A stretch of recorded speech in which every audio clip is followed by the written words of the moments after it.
We did a bit on this morning as it regards CeeDee Lamb and Amari Cooper and comps. And of course, Jerry Jones just can't resist. And now we're going to do it on an even more lopsided, if you view that one as lopsided, because frankly, Amari Cooper has made 4 Pro Bowls and CeeDee Lamb's made 1, and therefore it's a projection. All right, now let's do another projection. How great is Tyler Smith going to be? Mike Fisher reporting from Frisco, home of the Dallas Cowboys. Second week of OTAs, getting ready to roll. And we will be there inside the Star for all of it. And we'd love to have you come with us. So, Jerry Jones is asked by the Star Telegram about the progress of Tyler Smith. And Jerry, who just can't help himself, the Dallas Cowboys owner, blurts out that his comp is Larry Allen. Now, here's the thing. Let me give you some background into the idea of comps. And this goes all the way back to the great work of the people at BLESTO. And if you're an old-time Cowboy fan, of course BLESTO's still around, but BLESTO made a gigantic impact in the football world, 20, 30 years ago. It started out, BLESTO stands for B-L-E. It was Bears, Lions, Steelers. It was a cooperative. They said, well, you know what? We're all going to the same, and again, money was tight. It's 60 or whatever. We're all going to the same workouts. We're all seeing the same things. Why don't we combine notes?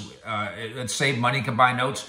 And then, of course, BLESTO grew into its own gigantic organization, served teams across the league, served the Dallas Cowboys for a long, long time.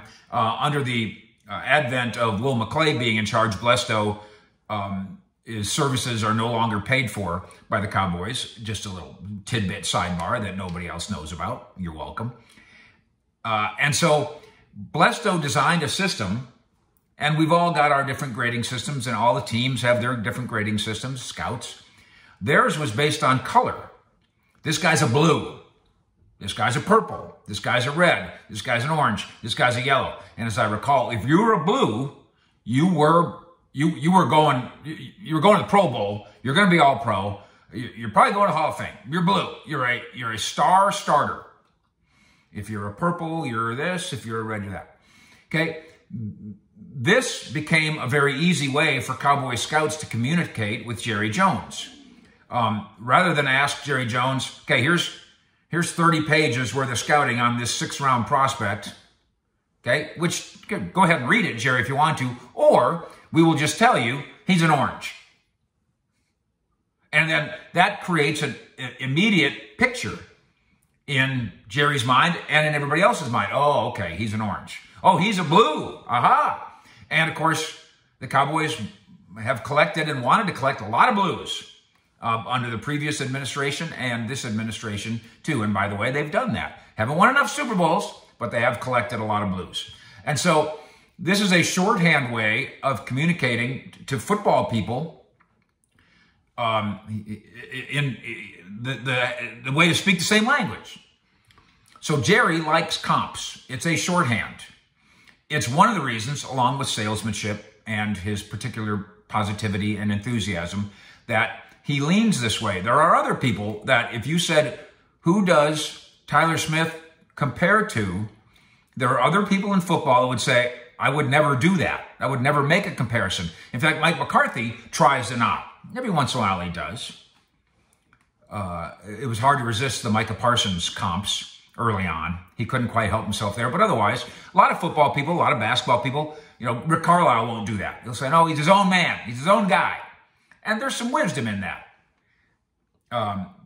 There is some flattering wisdom, maybe, by Jerry Jones saying that he compares Tyler Smith, the Cowboys' 1st-round rookie out of Tulsa and out of Fort Worth, with Larry Allen. And, of course, maybe this is salesmanship. It could be argued that it's a motivational tool. Man, we think so highly of you, Tyler. You could be that.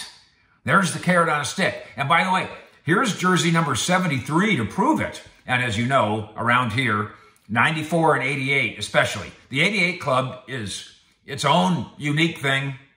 And then 94 is special. And here goes 73 being passed from Larry Allen now to Tyler Smith. Tyler Smith will, of course, play guard to begin his career. He'll be the starting left guard, maybe as soon as this week. So in that sense, he's a guard, like Larry Allen was. He's also got position flex. Larry, of course, played both. One of the things that is not alike between the two, Larry Allen, as I joked to his face, and he thought it was very humorous. We met for an interview once at an LA Fitness. Yeah, LA Fitness. And we met there, weight room, obviously. That's where he wanted to meet. And it was one of the few interviews he gave. And I said, and I told him I'm going to write this. I'm going to say, Larry Allen almost never uses his mouth unless there's food involved, or something. Never opens his mouth unless he's putting food in it, something like that. Well, he thought it was hilarious. And of course, also chewing tobacco. That was the other thing he used his mouth for. Didn't much use it to talk. It's why when he did his Hall of Fame acceptance speech, most people that know him even a little bit well, including myself, were just stunned at how he let himself go. Good for him. He didn't say much during his career. Tyler Smith has said more in the first month of his Cowboy career than Larry Allen said in a decade and a half. Complete with the nasty joke about opinions and backsides. Jerry did explain, I mean in terms of strength. I'm not saying he's the same player, but in terms of strength. But even then, no, he's not. I haven't even gone and looked at the bench reps or whatever of the two guys to compare. Tyler Smith's nothing like, Tyler Smith's a big, strong guy, 6'5", 320. He's nothing like Larry Allen. He's not built like Larry Allen. Larry Allen was as thick as he was tall at maybe 6'3". Larry Allen did not impress you as a gigantically tall guy. Tyler Smith's a tall guy. He's more physically like Tyron Smith. And again, strength-wise, he's perfectly fine, and he'll get even stronger. But to compare him to the guy that might have been the strongest player, the bench press strongest player in the history of the NFL, that's just silly. So I love the 73, 88, 94. I think that's cool. I think it's fun. It's part of the hyperbole of the game, but it's also part of the poetry of the game. It's cool to see the passing of the baton. And I promise you, Larry Allen's going to show up at training camp in Oxnard, and the first guy he's going to walk up to is the next 73. And he's going to become his big brother. And that's a Cowboy tradition like no other. And that's very special too. And for Jerry Jones and the Cowboys to kind of cultivate that the way they do, I think is wise. Is it wise to put pressure? Is that what this is? To put pressure on Tyler Smith? Or does he take it as a compliment? Here's what's neat about his approach here in his conversation on the Star-Telegram. He said, I'm too young to have watched much Larry Allen, but I know the Larry Allen story. And he said, I not only know about the greatness of him as number 73, and I'm honored to wear this number. He said, I also know about his some obstacles that were in his upbringing. And of course, we know that Tyler Smith had blount disease, B-L-O-U-N-T, where he had brackets on his legs as a youngster and had to get corrective surgery so he could walk normally. There were certainly some people when he was in high school with those brackets on his legs that were not forecasting that he would be a professional football player or a first-round pick or a starting offensive lineman for the local Dallas Cowboys. Larry Allen, as you probably know, one of the first things you see on Larry Allen when you talk to him, and this came up right away in his rookie year. He wasn't very talkative, but you could see it.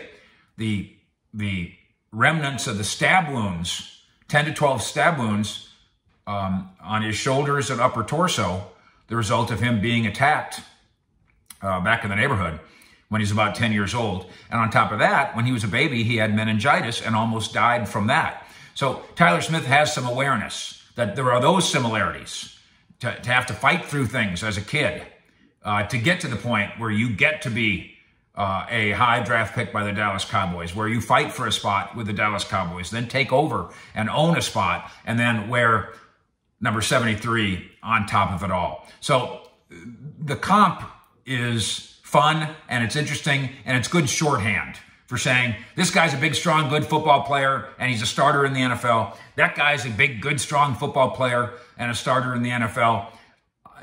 Larry Allen probably at the time wasn't viewed as the bluest of the blues, After all, he wasn't a first-round pick. But he soon became a blue using BLESTO talk. I think that's the right color. After that, just like Tyler Smith, in the Cowboys' eyes, first-round grade, and they're telling the truth about it, or really high, you know, right up there, number 16 overall guy. So right on the edge of low first-round grade, high second-round grade. That's blue enough for the Cowboys for now. With the Cowboys in Frisco, Fish out.